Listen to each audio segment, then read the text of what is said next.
Hi, everybody. You're listening to Radio Cherry Bombe, and I'm your host, Kerry Diamond, coming to you from my apartment in Brooklyn, New York. Today's guest is Donna Lennard, the founder of Il Buco, one of the restaurants that defined New York's downtown scene in the 1990s and that remains popular to this day. Donna joins me to share how Il Buco came to be, what she learned from her time at legendary New York restaurants like Chanterelle, and how she slowly built her restaurant group over time. We chat about the amazing chefs she's worked with, including Jody Williams and Sarah Jenkins, her thoughtful approach to hospitality and hiring, and how she's finally able to enjoy some of her success. Donna's story, it turns out, is anything but straightforward. She started out in film, having studied at NYU, went through profound personal loss at a young age, and ultimately found her way into the restaurant world almost by accident. Today, her hospitality group includes the original Il Buco and Il Buco Alimentari in New York City, spin-offs in Amagansett and Ibiza, and an Il Buco product line featuring olive oils, vinegars, and other pantry staples. Our interview was recorded at Newsstand Studios at Rockefeller Center. Stay tuned for my chat with Donna Lennard. Our Jubilee Conference is less than 3 weeks away. I cannot believe it. If you bought a ticket, be sure to check your inbox for an email from us with information about the breakout sessions, how to access your QR code for admission, the attendee form, and more. If you haven't bought your ticket, don't delay. Jubilee is taking place on Saturday, April 25th at the Glass House in New York City. We'll be sharing the talent lineup, the menu, and the book signing schedule very soon. Also, if you're a Jubilee newbie or you want a refresher, don't miss the Jubilee pregame on Wednesday, April 15th at 3 p.m. on Zoom. Donna Yen and I will once again be hosting. If you've been to one of our past pregames, you know it's a good time and very informative. We go over everything you need to know about Jubilee to make the most of your time there, from what to expect to check-in, to how to network, to what to wear. Learn more at cherrybombe.com. Questions? You can email us at jubilee@cherrybombe.com. Now, let's check in with today's guest. Donna Lennard, welcome to Radio Cherry Bombe. Thank you very much, Kerry. Happy to be here. This is so great to sit here and get to talk to you because I have been going to Il Buco for a really long time. I've had birthday parties there, gone to people's birthdays there, been on dates there, all the things. Nice. So I'm very excited to hear your origin story, its origin story, and hear about your other places. But I have to read this text. I was texting with a friend last night who knows you from out in the Hamptons, and he called you a naturally talented creative who wears her success lightly. And I thought, that's so lovely. That is lovely. Thank you. Is that you? I love to think so. I think that's wonderful that somebody said that. That's Julian. Shout out to Julian. Thank you, Julian. Yeah, I take it in stride. I do what I do because I love what I do. And if people appreciate it, I'm really grateful. And that always feels great. We've built an incredible community around Il Buco, and there's nothing to prove. You know, it's just like, if you're in the community, it's great. Donna, you must be tickled at all the nostalgia right now for New York in the 90s. Have you been following all this? A bit. Have you done your Mom, What Were You Like in the 90s video yet for Instagram? No. You need to do one. I do. You must have a good one. Yeah, I think I could do that. Absolutely. Pretty well. I know a lot of it was kicked off by that TV show Love Story, the story of Carolyn Bessette and JFK Jr. And also people have talked about, you know, it was sort of the last decade we weren't attached to our devices and we didn't have social media. What do you think this nostalgia for the 90s is all about? As someone who was very much a citizen of New York in the 90s. I think New York felt so utterly cool and it was the place to be. You know, it was really cool restaurants, cool vibe, the music scene, everything. I mean, we opened Il Buco in 94. It was the unspoken cool. Like, it didn't have to, again, not needing to prove itself. Just like if you were in New York in the 90s, you were cool. You really took a chance on Bond Street. I don't think at that point Bond Street had quite taken off yet. Bond Street in NoHo, which for those who don't know what NoHo is, it's above Soho. It's north of Houston. Exactly. No, it didn't exist, NoHo. I was riding in my Suzuki Samurai, coming back from an antiquing trip or something, and I decided to turn right on Bond Street instead of going up Lafayette. I saw they were putting in the mahogany doors on Spectra Photo Lab, which is now the Jelena space. And I stopped because I was a film student at NYU, grad film, and I was a hobby photographer, and I used to develop my prints at Spectra on LaGuardia Place. And I saw the doors and I pulled over, and then I saw funky chandeliers in the window next door at 47. We had been looking for a space to do. My crazy Italian partner wanted to export Americana to Spain and Italy, and we were looking for a location to store our antiques. And I saw that space and I walked in, and it was an incredible studio for these 3 artists from Philly. The front part was set up like a showroom, and the rest was just like this dark brown painted floor and kilns and ceramics and dust everywhere. They told us they were trying to rent out their back room. And that's how the whole story started. Amazing. I brought Alberto in, and I'm sure rents were dirt cheap compared to what they are. $2,000 a month. Not dirt cheap. Okay. But not what they are today. $2,000 instead of $20,000. Right. I mean, it was like, right. For 2,000 square feet. We were antiquing, looking to do this export business. We were storing antiques from the fairs that we went to in PA and looking for a space. You had worked in restaurants before that, though. You worked in Tribeca. I worked at Chanterelle, at Duane Park before that. I worked at Barocco and at Arqua. Met Alberto at Arqua. He was the crazy, head waiter, picking up people's menus and placing their orders for them and creating their experience at the table. And I was working as a bartender. While you were in college? No. Il Buco came out of a terrible tragedy in my life. I graduated from NYU grad film in 87, was about to get married in 91, and lost my fiance to a brain aneurysm. So sorry. Yeah, terrible story. And a year later was peddling a screenplay that he had been working on for many, many years and had just finished. And what was his name? Joseph Rosato. I was living on Varick in Franklin, so I took this little job as a bartender at Arqua to just make money while I was working on the screenplay. Met Alberto. And that's how the Il Buco story started. Wow. How did you even handle that at such a young age? What doesn't kill you makes you stronger is kind of a trite saying, but it was really true. I feel like there was this empowerment that you had to kind of live for two, like you had to make it happen, like you had to stand up. You could either go under the bed or charge forward. I'm a Taurus, so I'm a charger. So I did, and I think that just pushed me through. And then you deal with all the stuff that's underneath as you move through life. Whatever happened to his screenplay? It's sitting on a shelf, sadly, but maybe one day. And did you think you would have a career in film? Yeah. What were you hoping to do? Did you want to write, direct? I was a producer. He was a writer-director, and I was producing his things, and that's what we were hoping for. This was a complete reboot. Do you still love film? Absolutely. Mm-hmm. Yeah. Who do you love? Oh, my gosh. Put you on the spot. Yeah, I love so many films. I mean, recently, I love Sentimental Value. I was going to say, what were you rooting for? Yeah, I really loved that film. I thought Hamnet was absolutely beautiful. I like some offbeat stuff. I love the old French Nouvelle Vague. I love so many different things in film, and I enjoy seeing what's out there.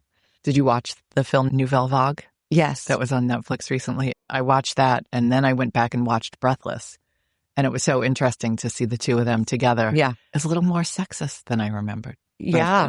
Anyway, you should watch Nouvelle Vague and then go back and watch Breathless. And if you've never seen Breathless, you definitely have to watch both of them. It's a nice double feature. Exactly. We are going to talk about food, I promise everybody. So you're in film, you're bartending. You must have learned something about restaurants, especially at Chanterelle, such a legendary restaurant. What did you take away from those early days? I think what I learned most from Chanterelle was how to do something very high-end without having it look effortful.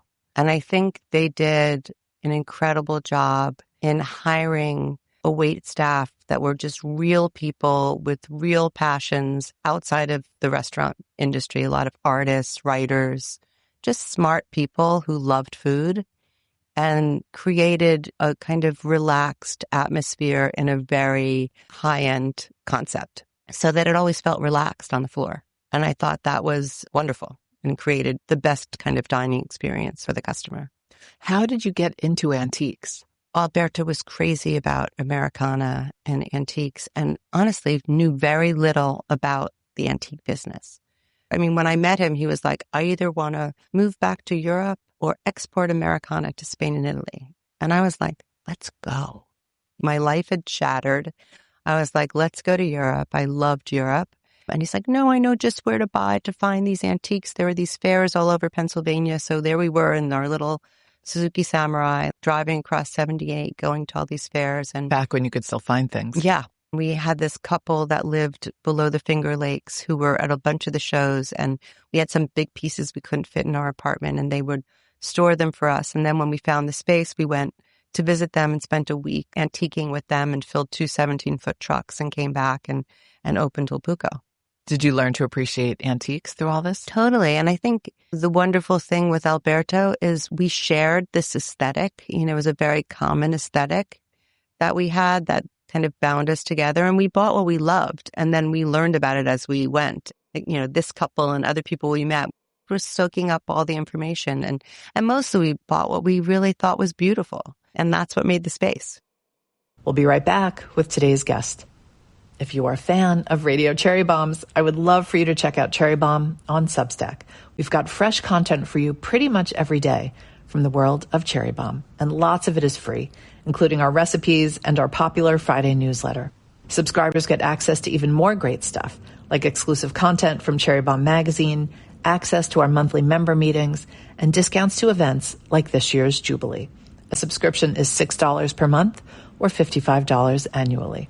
Some recent new content includes our cover story on Sama Dada of Dada Eats and her mom Shermeen. Those two are the best.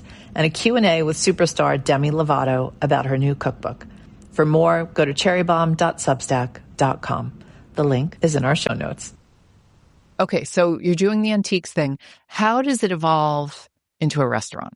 Kind of seamlessly. You know, we were doing the antique store and we had a little kitchen in the back with our 4-burner Susie Homemaker stove oven, and there was like a stainless steel sink for the ceramics guys and a nice refrigerator. And we would make lunch every day, and people would come in and sometimes join us for a glass of wine or something. And we applied for the wine and beer license, and it came dated Alberto's 40th birthday. We invited our landlords in for lunch because we had to convince them to let us do food and wine so we could make money. They came in and they were so blown away by what we did to the space that they actually were early, and they came back with this huge bouquet of flowers, and Alberto cooked this amazing lunch at the big long table that's still there in the middle of the room. They were just like, hey, you can do whatever you want. You can apply for a wine and beer license. It got tricky later because the people in the building opposed us. And then it was after a big battle, it was discovered that it was grandfathered. There was a couple that had a kind of speakeasy downstairs. So we were able to do it, and Il Buco restaurant was born. It's a classic New York move. No one wants to live in the building with the restaurant, but everybody wants to go to the restaurant. Exactly. So we had to buy the apartment above. Oh, gosh. Okay. That's another crazy story. How did you afford that? Well, it took us several years to be able to make a bid for us $150,000. We were about to close or, made the deal with the guy who was a pointillist painter. We were on our way to Spain for a buying trip. He called us and said, I have somebody who's willing to pay $10,000 more. And we'd been through the whole legal battle over the restaurant thing in between. And we were like, Carl, you can't do this to us. This is no. And we're on our way out. If something really happens, let us know. But we came back and he sold it to somebody else. And Kerry, the craziest part of the story is a few days before he was closing with the other people, we had come back from an antiquing trip. We got a call from his ex-wife saying, have you seen Carl? And blah, blah, blah. He was dead. It was a crazy New York story. Alberto climbed up the fire escape and he was dead. Literally. Oh, Carl. That was a whole other story with police and whatnot going on. But he had left the space to his lover of 25 years who nobody knew about, who was this really great guy living in East Hampton, who came and met us. And we were like, listen, if for any reason this doesn't go through, we're still available. And it didn't. And we bought it for $155,000. Wow, that sounds like the screenplay you need to write. It's a good story. We did a nice clearing on the space. I was going to say, break out the stage. Carl, R.I.P. So it's a restaurant. It's an official restaurant. You've bought the apartment upstairs so no one can complain.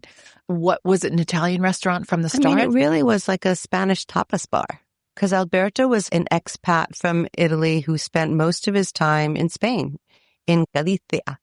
Loved Spain and didn't go back to Italy until several years into Il Buco world. So we started very, very minimal. He would go to the farmer's market. We were very good friends with Rick Lockinen, and his girlfriend, Rebecca Foster, went to film school with me. Rick was the chef at the River Cafe. He would send us... The New York River Cafe. Yes, we just had Ruthie Rogers on the show. Love her. He would send a taxi across the bridge with like a vat of the soup of the day or like a foie gras terrine. We got smoked fish up in Great Barrington, and there was like a smokehouse in the Catskills. We got, smoked and cured meats. Alberto would just go to the farmer's market and make like little salads and mozzarellas and all the little things. It was a small little list. And then it just grew and grew and grew. The first chef we hired was the butcher from the River Cafe. Then we brought in this wonderful chef from Mexico City, Teria Mesqua, who has still a place down in Soho. And then Jody, and on and on and on. Wait, Jody Williams? Sure. Wait, I didn't know Jody was a chef at Il Buco. Oh, wow. I think that was 97. Just talked to Jody yesterday. She was our third chef. Is that when it started to become Italian? Yes.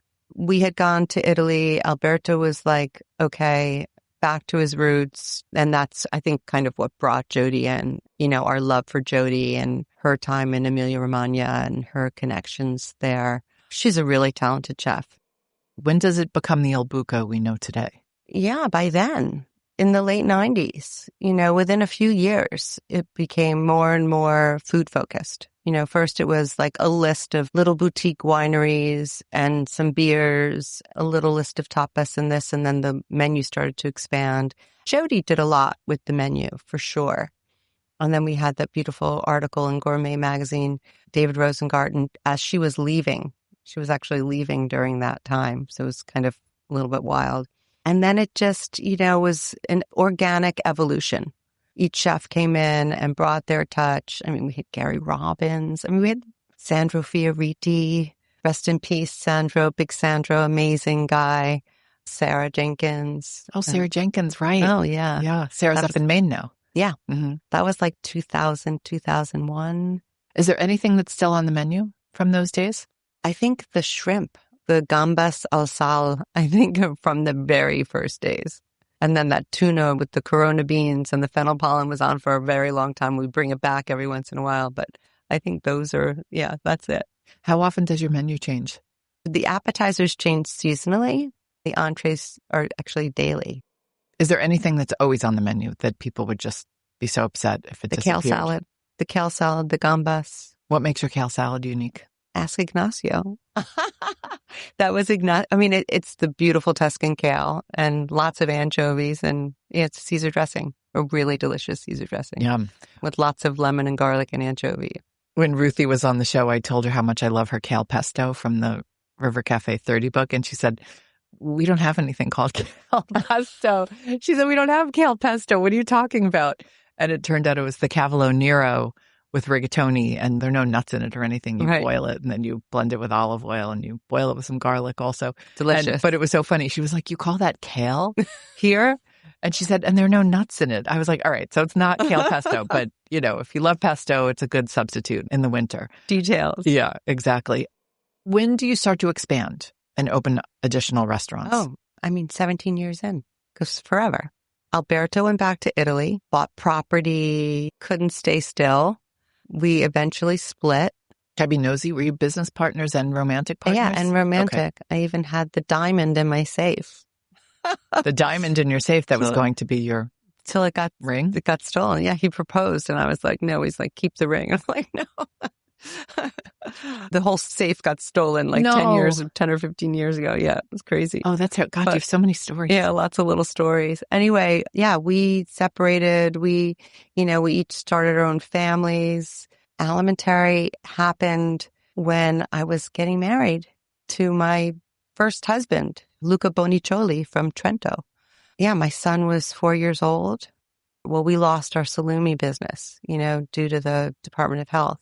So you were making your own. Yeah, for and it years. got shut down. And Wow. when Ignacio and his wife and I were on our way to Italy, I think Joaquin was like 1 or 2. So it was like 2006 or 7. They came in and they wiped out our salumi. It was You were terrible. gone when they came? We were about to leave. It was the day we were going to the airport. It was just like terrible. And terrible. were you making products for other people? No, just for ourselves. Just for yourself. Okay. In a box that we created in the wine cellar. Did you know it was illegal? Yeah. Yeah. I mean, but we were doing it. We were logging everything. We just didn't have a HACCP plan. In those days, you just didn't know. You didn't think about it. That was tragic. And we wanted to do that again. And we wanted to have a home for our product line. That Alberto was still working with me, sending oils and vinegars and salts from Italy. We were still very much friends and involved in the business in certain ways. Yeah, he created the gift boxes and the whole thing. And he always had something that, some new project. We looked at a number of spaces, and it was really at that time, it was like, we're not doing this unless it's a slate of green lights. One space, the neighbors didn't like us, and there's always something. It has to be a nice landlord. And then, we had to deal with the NoHo Neighborhood Association, and Zella, also rest in peace. She really turned nice in the end. Wait, who was Zella? Zella Jones, the head of the NoHo Neighborhood Association, who was really responsible for standing against restaurants opening. Got it. She was a tough one, but over the years she softened, and she was like, "You can't do a space here on Bond Street, but there's a space on Great Jones." We looked at the space, and the landlord, Anthony Lauto, and his incredible family, who had the lumberyard, Great Jones Lumberyard, for 50 plus years, were amazing. They loved us. We loved them. We've basically almost rebuilt the building together because there were structural issues, and we embarked on that project. It was a huge endeavor. David Zwerner became my partner. We went wildly over budget. I was getting married. I was in family court with my son's father. I mean, it was a really crazy, crazy time in my life. And here was this major, ambitious project, just kind of looming over us that, opened incredibly well. Justin Smiley came aboard. I was doing the project really for Ignacio, and he ended up leaving and going to work with Tavo. Suddenly, I was looking for a chef, and Josh DeKellis was going to be our director of both. And then he ended up going to work for Rocco. Despirito? Despirito, doing his culinary line, his healthy food line. And he had 2 little kids at home in New Jersey. So Justin stepped in. We need a chart with all these names. Crazy. Justin took over. And, within 5 months, we got the 3 stars from Pete Wells at the New York Times. And it was just we were in tears. I was in tears. This was for Alimentari. Alimentari. Had always said one day Il Buco is going to get that 3-4 star review for a rustic restaurant with no tablecloths. And I was like, okay, so we got it at Alimentari. It's the same ethos, and it was the very, food very there exciting. is beautiful. I ate at the counter a month or 2 ago, and Conan O'Brien walked in, and everyone was very excited. I wished there were more of us because we literally wanted everything that was on the menu. And there was a cabbage that was so spectacular, like a roasted cabbage. Yeah, delicious. Oh my gosh, yeah, that's new on the menu, actually. So good. It's a fun way to eat there. I love that counter. And a lot of people don't really know about it or understand that whole thing. That's a piece we're growing. Tell me the full name of Alimentari. Il Buco Alimentari and Vineria.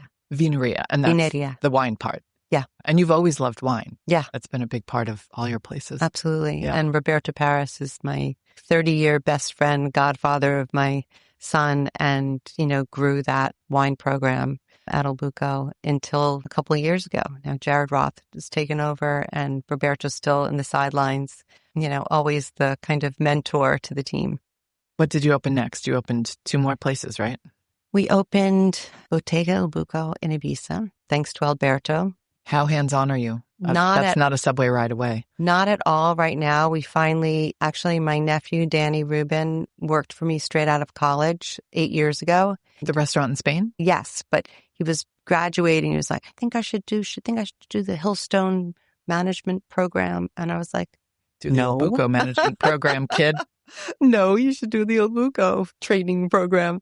So he came to work for me and took over the Alimentari counter. And then he came to Ibiza and helped open that place. And as he recollected to me, months later, told me he cried himself to sleep every night. It was like so hard. And he did an awesome job. And people still talk about him there and like, where's Danny?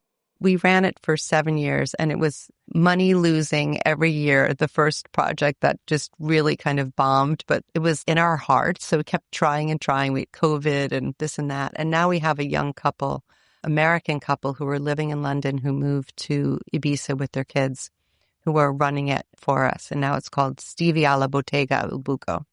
So we're giving them a few years of running it so that we don't have to think about it right now. And same kind of menu as Il Buco, seasonal Italian? Yes, Mediterranean. We've never considered ourselves to be a wholly Italian restaurant.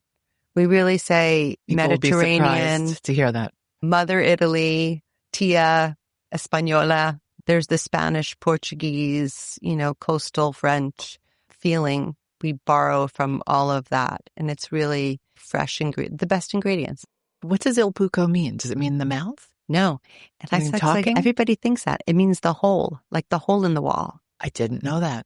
And it came from the artist who had the space first, had a rectangular wooden board sign hanging outside that had a huge hole cut out of the middle.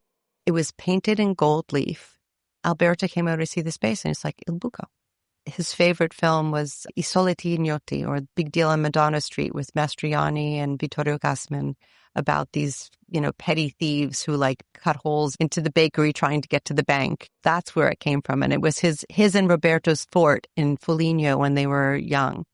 It had a real strong vibe for him. So that's Il Buco. So interesting. Now we know. And then you opened a place in the Hamptons. And then we opened Al Mare after COVID. During COVID, we took over Fernando Troca's restaurant. Fernando's an Argentinian chef who has restaurants now like in Uruguay, and Jose Ignacio, famous there for Mostrador, Santa Teresita, and La Huella. But now he's in London and Dubai. Really lovely guy. And his team opened this little Mostrador at the Maram Hotel and couldn't come out during COVID. So we found out about it and we were friendly. I knew him through going there through Francis Melman. And he said it would be great if you could take it over for the season. It's not easy to run restaurants in the Hamptons. No, that was kind of a dream job. It was a dream and a nightmare. It was COVID and it was... Because it's seasonal. We Yeah. should explain why it's not easy. Exactly. It's very much a seasonal destination. Trying to find people to work in the restaurants out there is a challenge. Traffic, all the things. All the things. But we were on the ocean. The staff was living at the Memory Hotel in Montauk, which is an old haunt of the Rolling Stones and all the famous musicians, and with this lounge bar. Justin was living right there on the property with my GM. It was my son's first job, 15. And it was a little kind of kiosk with tables all out on front of the ocean, and food was delicious. And first we were like smoking things outside until the neighbors closed us down on that. But people loved it. It was great. And You keep talking past tense. well, Is it yeah, no it was longer? just for the season. And then Fernando and his team came back. We had been offered the space in Amagansett on Main Street for a year and a half before that from friends of mine who ran Randy Lerner's properties. And they were like, you need to do an Il Buco out here. And I was like, no way. I don't cook at home because I'm over a restaurant. When I'm at the beach, I'm home cooking.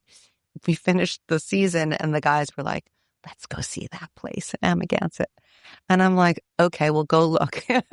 And we did. It's like We ended when up you with tell your parents you want a puppy and they're like, okay, we'll look at a puppy, but you're not getting a puppy. You got a puppy. You always get the puppy. That's the story of how I got my cat. So what's the Amagansett restaurant? It's called Il Buco al Mare. And Il still Buco at the open? sea. Oh, Mhm. absolutely. We're going into season 6. Year round or just? Year round. Wow.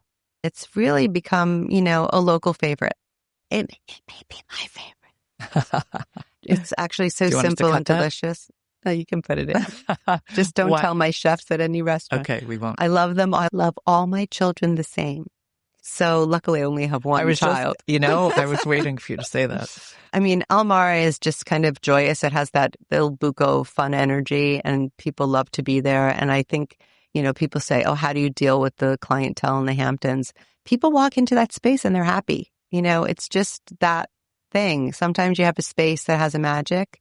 Il Buco had that magic when we walked in, and Alberto said, this place is blessed by our angels and protected by our angels. And I think that I'm not sure that Alimentari had that same energy all the time, but we're moving it because now that's really growing into its real grown-up shoes. And I think that Amelia Kirk, our chef there, is doing an awesome job, and the whole team is really great.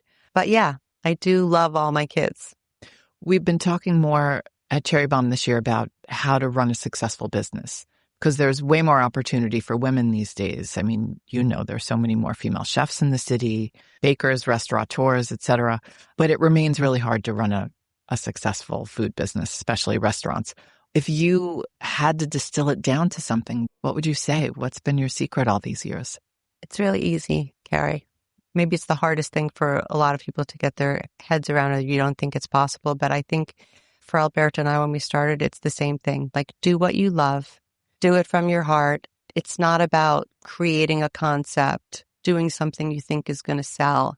It comes from inside. Like, it comes from who you are. Il Buco has been an expression of what I love, and I think from the time I was 16 and I went to live with a family in Sardinia, ate my first fresh apricot and a fresh fig off a tree. I drank the Kool-Aid, the Italian Mediterranean Kool-Aid of that lifestyle, what it means for me. It's like travel and delicious food, and it's simple, and it's the best ingredients. And how do you procure them? And keep looking and find the best of this and the best of that and put it together simply. That's what we did from the first, when you asked me about the antiques, we didn't know anything. We bought what we loved and we got excited about putting it together, and we each had a good eye. We're both creative. So I think I was just reading Rick Rubin's book on creativity, and I think he says we're all creative. How do you exercise that muscle? When you walk into nature, bring it in, you've got it. We're born with it. So I think that's the simple part. That's the simple answer. And maybe why Julian said what he said, because it's not like trying to be successful. And we were lucky to do something we loved, and people, they came in. You build it and they will come, and your people will come and they will create a community around what you've built.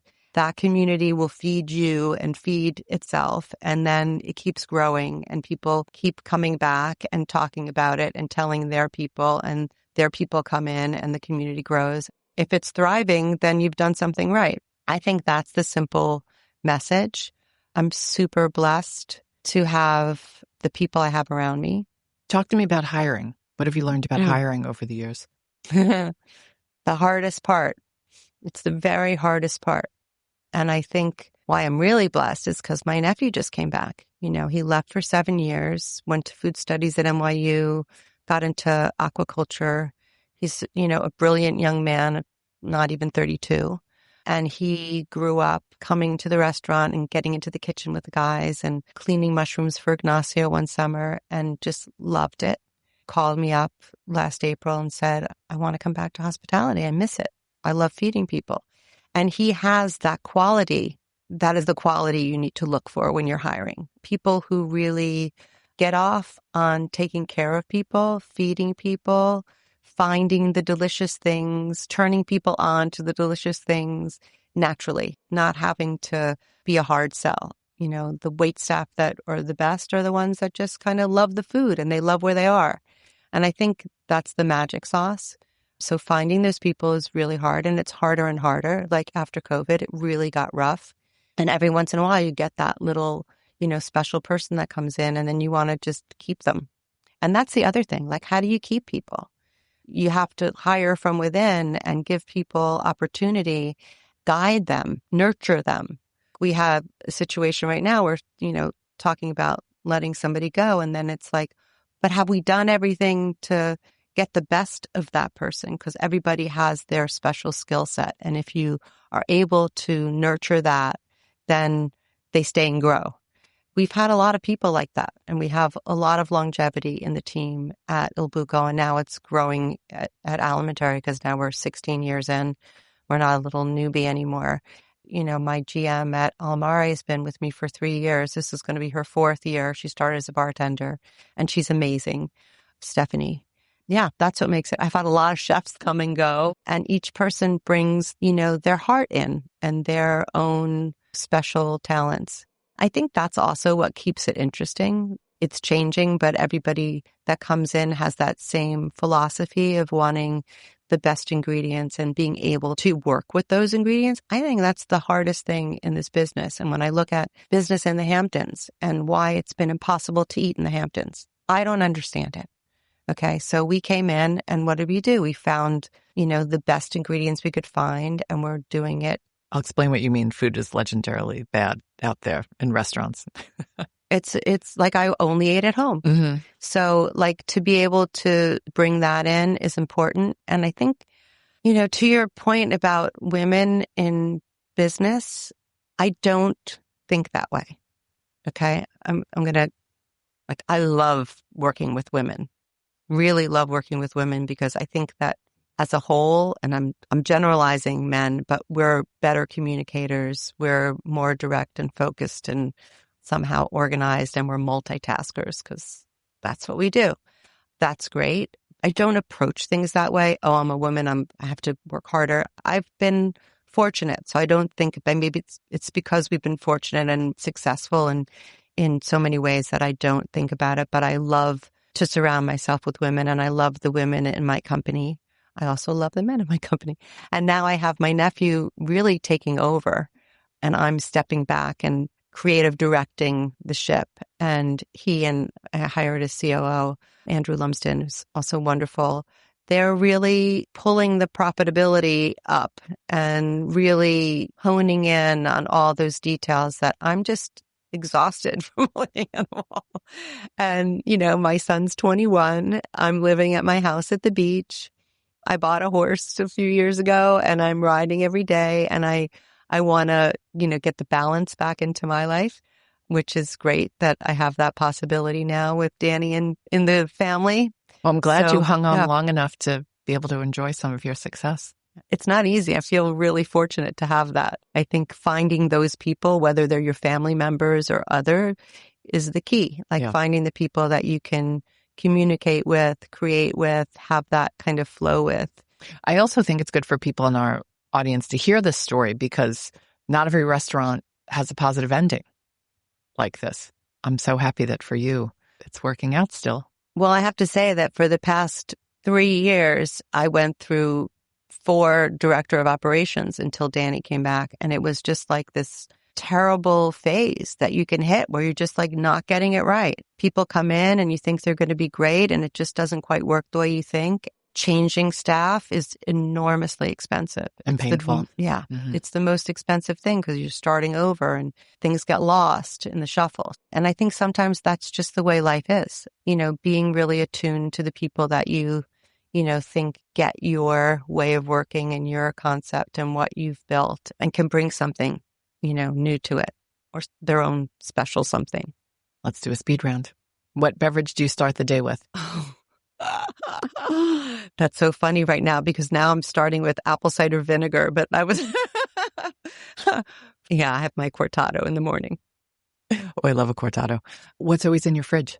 My fridge is classically more empty than most people's fridges because there's no kid in my house and I live over a restaurant but there are a few staples that are always there, and there's definitely anchovies. There's definitely milk for my coffee of whatever kind I'm drinking, eggs, carrots, and apples for my horse, fantastic French butter, maybe some greens. What's your most used kitchen implement? Probably my manual coffee press machine. What's a manual coffee press? Like a French press? You would never see one. It's called El Presso that my son's father bought me in Berlin when he was like a baby. I mean, it's my ritual every day. You have to send me a picture of it. Yeah, I will. You have to boil the water, put the coffee in the arm, plugs in, you do your milk separately, you froth it with this very cool frother, and you pour the water over the top, and you lift up these arms and press it down, and you get the most perfect cortado in the morning. So and interesting. whatever. I definitely want a picture and a brand name of that. Right. I think All Clad is making one now. What is your favorite snack food? Oh boy, I'm really boring in these. A handful of almonds and anchovy toast. Anchovy toast is not boring. What was your favorite food as a kid? I'm sure it was spaghetti. Yeah. Do you have a favorite cookbook or a treasured cookbook? I'm not a cookbook reader. And Maria Sinsky is a very dear friend of mine, and she has a beautiful little cookbook. From the Vineyard, that one? Yes. Yeah. I cook from that once in a while. I love Andrew Tarlow's At the Long Table. Love Andrew Tarlow. All of Francis's books are in my house. And I love Francis Mellman. Francis Mellman. And Fernando Troca, some beautiful books. Mostrador, Santa Teresita. Maria's is The Vineyard Kitchen. The Vineyard Kitchen. I'd said From the Vineyard close.